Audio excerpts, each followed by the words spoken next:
Is a boosted post the same thing as a Facebook ad? Well, it's not. So just give me a few minutes and I'm going to walk you through an explanation on how this stuff works. So a boosted post, as you know, when you go into your business page, you'll have that little blue button that's underneath one of your posts that says boost posts, right?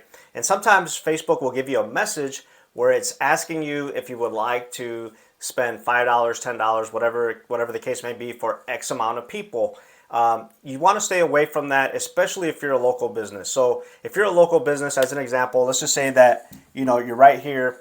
When you do a boosted post, what happens is, even though you're telling Facebook that you want people to stay here, for whatever reason, Facebook still fires them off to different cities, different states, right? And in some cases, depending on your business, people aren't going to come all the way from over here to do business with you, right? Especially if you're a local business. So let's just say that you're doing carpet cleaning as an example. Nobody that's 200 miles away or 2-3 states away are going to call you. Well, they might, right? Depending on how desperate they are for the carpet. But the business is not going to go all that way, right? Because they're trying to stay in this parameter right there, whether it's 2 to 5 miles, away from their physical address, or a certain zip code. So if you're trying to stay in a certain spot, then what you're going to want to do is you're going to want to do a Facebook ad, which means you're going to have to use the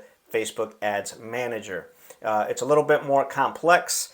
This one is super easy, the boosted post. So that's what makes advertising easy, because all you have to do is push that button, pay Facebook. But if you're actually trying to do some marketing, that's a little bit harder, because now you're going to have to actually use the platform the correct way to keep people right here, right? So this is your business. So if you're doing a Facebook ad, you can tell Facebook, hey, I want this specific zip code.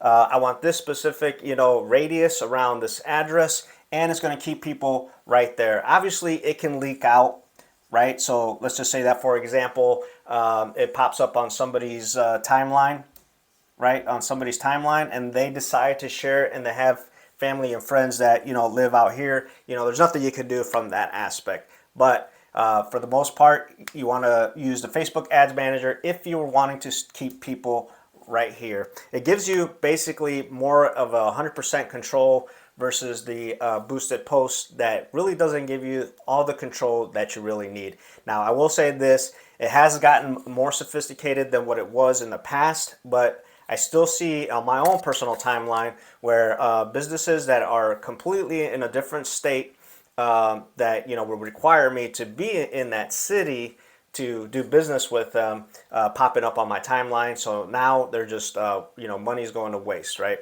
Because I'm not going to go there.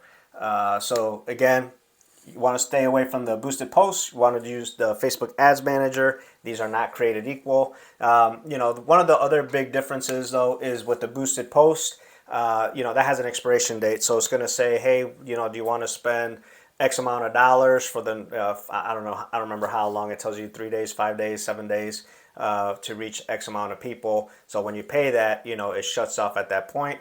With the Facebook ad, you can put an end date to it. Otherwise, it'll just keep running.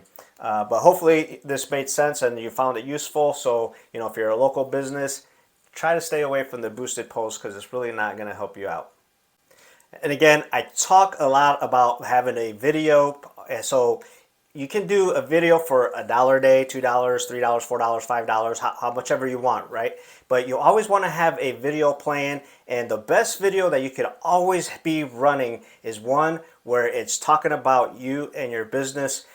So I have a little cheat sheet, if you will, where there's specific questions on there that you can ask yourself, write them down, and then turn that into a story. So if you're constantly having your story that's being played over and over out there, with time, it's going to compound. You're going to have all these views, and people are going to start to know that you're there. They're going to start building that connection with you, and that's what you want. So go ahead and drop me the word story below, and I'll shoot that over to you.